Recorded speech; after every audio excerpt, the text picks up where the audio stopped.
Welcome to another episode of Home Sweet Home with Russ McClellan and Friends.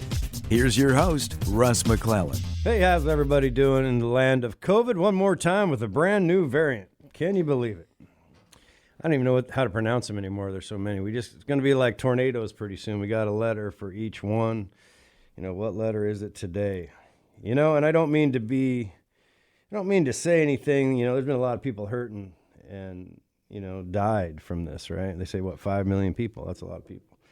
But, you know, fear and the propagation of fear is interesting. I had a theory before I get into talking with my guest, the godfather of land planning himself, Dan Beardslee. I had a theory about, you know, what the government should do. And one of the things we're going to talk about today is government in general. Mainly local government, Chelan, Douglas County primarily, and what's going on there. But I had a theory. What did they say? They printed $6 trillion on our printing press in the last year or so. Is there 320 million Americans? I wonder if they would have paid everybody like $5,000 a month to get in shape. I wonder if that would have helped. Take your vitamins. Eat right. You know? I don't know. Something's got to give. It's just, you got to live your life, you know? And I think fear, that false evidence appearing real acronym, well, one of these days we're going to have to start just living and, you know, do the best you can. Tony Horton, the Beachbody guy, says, do your best, forget the rest. Sometimes that's the best way to live. All right. Good morning, Dan Beardslee. Good morning. Yeah, I was on my soapbox for a minute there about government. Yeah, I saw you. Thanks for coming in. Dan and I have known each other a long time, and for the couple people in Chelan, Douglas, and Okanagan County that don't know Dan Beardslee, he's a superhero. He probably is the smartest guy I know about land use and other things in life. He's been at it a couple years, a couple decades. Maybe more. Like 5. Like 5 decades. He's a resource. He's a commodity. We need to basically write down everything he says because they're not making any more Dan Beardsleys. That's what I know for sure. So I really appreciate you coming in, talking on this show, and maybe we can try to make some sense of things. Maybe short-term rentals and all that loveliness that's been going on. I know you've been involved in that and being educated on that, and that is not an easy thing to do. Stay up on that one. And maybe we could talk a little bit about Chelan and Douglas County, and there's this magical Columbia River that separates them, and we kind of seem to be going in two different directions politically as it relates to real estate and land use. So maybe we get into that and anything else that might come to mind. So let me ask you something. Maybe for people that don't understand, and here's the thing. There was you were telling me off air, there's 1,500 short-term rentals in Chelan County.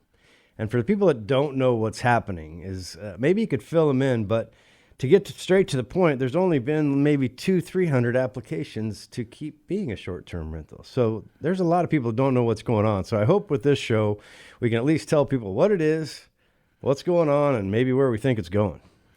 Sure.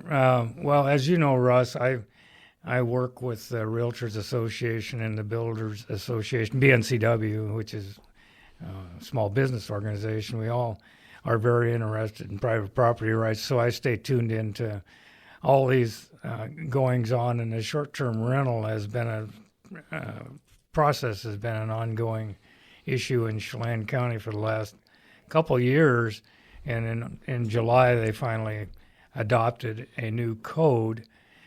And according to the county, at least, there's something like 1,500 short-term rentals in Chelan County now, and they're all being asked to apply for these, what they're calling provisional permits, which are due by December 31st of this year.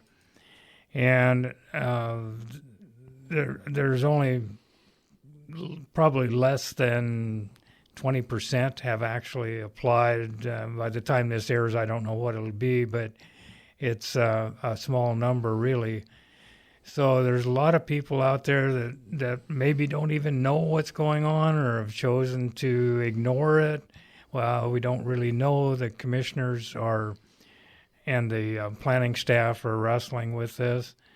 So it's kind of a big deal. And then there's you may have seen an article in the Wenatchee World just recently where the county building official laid out some scenarios that he feels where there's a lot of illegal conversions of garages and whatnot into short-term rentals, and they're refusing to issue permits on those apparently. That all has to play out. The commissioners talked about it just in one of the recent meetings about it, and I'm not sure they're buying into that entirely, but it's quite a big issue, and there's a lot of money on the line. There's the industry itself generates something like $58 million per year in revenue, and of course that trickles down into all the other aspects of tourism in Chelan County, the people that clean the houses and the restaurants that feed the people that stay in the short-term rentals, and all of that, gas sales, whatever. So it's a pretty big deal. Yeah, it's been going on, a couple of years, the argument, the debate, the meeting after meeting to have a meeting, and they finally passed something, right? But you know what's interesting to me about government, especially in the last, I don't know, half a dozen years, it seems like it's really ramped up. It seems to me like the local, whatever that means anymore, the affordable housing crisis is a component of the conversation around real estate. Most people that think about real estate that have been here for a while, that have a normal job, like a normal profession in North Central Washington, we see it every day. They're getting priced out.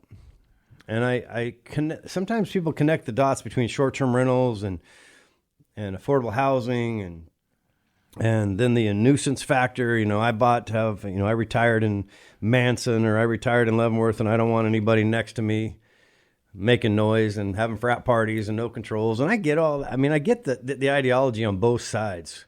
What's fascinating to me, though, is the one-dimensional thinking at times, where it's just my way. This is my way of doing it. And then these words like everyone and all these people. And you said they think there's maybe 1,500 vacation rentals. I mean, how many houses are there in Chelan County? Well, there's like around 13,000 single-family residences in the unincorporated portions of Chelan County, which is what we're talking about. Yeah. I mean, to your point, if you took out tourism, I remember back in the day, growing up in Manson in the 80s, 70s and 80s, my dad would be like, and all his friends when he was alive, be like, get those 206ers out of our town, right? Like the coasties. They're all from the coast, right? Every single person they might have been from North Bend, but they're from the coast. And it was a farming town, and there was tourism, and but it was not, they weren't nothing like the objectionists that I see that are what I call the slice of heaven, which they've got theirs now. In the last 5 years now, let's blow the tunnel. It's just a strange concept, but try to imagine, Dan, what would it be like if we took the tourism dollars away? Yeah, it's a huge hit, of course. I mean, even if you look at the Chelan County website, the banners are all about tourism, people rafting and hiking and water skiing and that sort of thing. So it's a big component of Chelan County for sure. And of course, the interesting thing of places like Leavenworth, they've become too successful. When I was a kid, that was a logging town, right? Kind of a dumpy little logging town with a sawmill. Yeah, and we're seeing towns in this country, Los Angeles, for example, cities, not towns, where you just do enough things silly enough, long enough, people just leave. Eventually, I've had enough.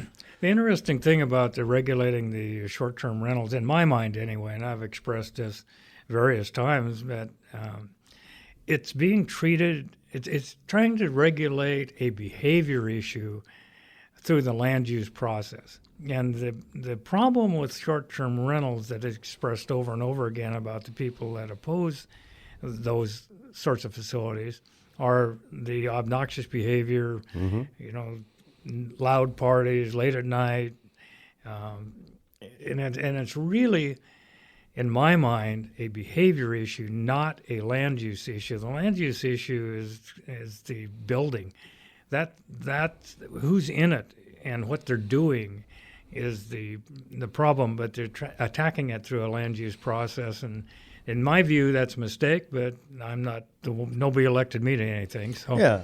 I mean, I'm 100% agree with you. I mean, you break the law, get arrested.